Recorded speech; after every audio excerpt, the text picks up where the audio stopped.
Researchers at the University of New Hampshire have conducted two of the first studies in New England to collectively show that toxic human-made chemicals called PFAS, per and polyfluoroalkyl substances, found in everything from rugs to product packaging, end up in the environment differently AF. PFAS are persistent substances that are not easily broken down and have been linked to adverse health effects, said Paula Mouser, Associate Professor of Civil and Environmental Engineering.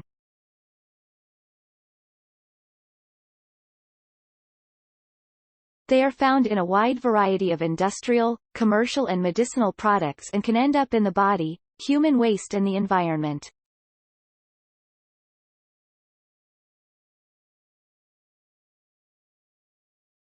If not managed correctly, they can be further distributed around the environment in landfills, waterways and even stabilized biosolids could be applied to agricultural fields as fertilizers. The researchers looked at the journey of 24 different PFAS through 6 New Hampshire wastewater treatment. PFAS come in two forms, long chain and short chain, which refers to the number of carbon atoms attached to fluorine in the compounds.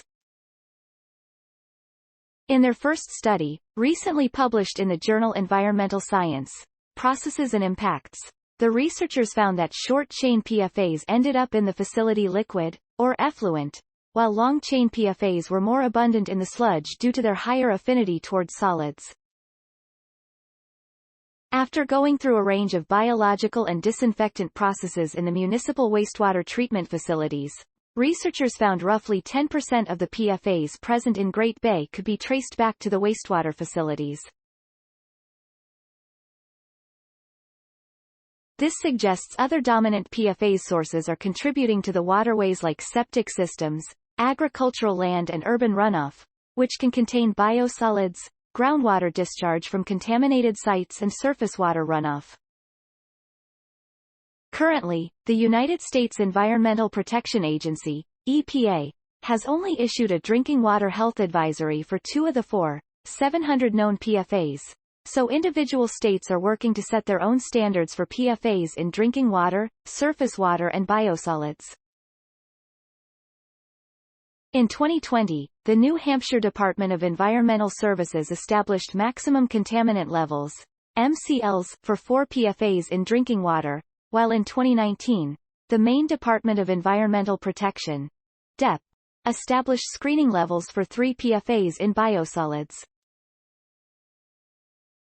In the UNH researchers' second study, featured in the New England Water Environment Association Journal, the researchers used Maine screening levels to look at both PFAS and PPCPs, pharmaceutical and personal care products like antibiotics and flame retardants, in biosolids from wastewater treatment. Of the 39 biosolids reviewed in the sludge waste, 29 had PFAS levels that exceeded screening levels set by the Maine DEP.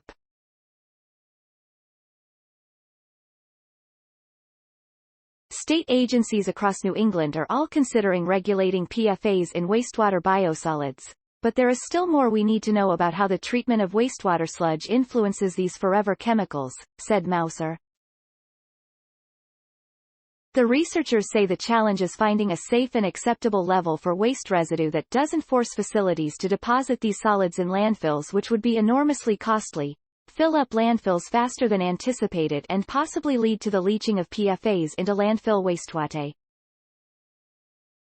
The researchers say the studies highlight the knowledge gaps around contaminants of emerging concern, like PFAS, in wastewater residuals and stress that more research is needed to look at the influence of the facility design and operation on their treatment before costly upgrades are implemented. This research was funded by New Hampshire Sea Grant and the UNH Collaborative Research Excellence, CORE, initiative. Story source.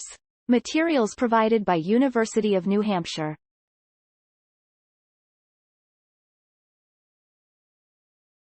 Note: content may be edited for style and length.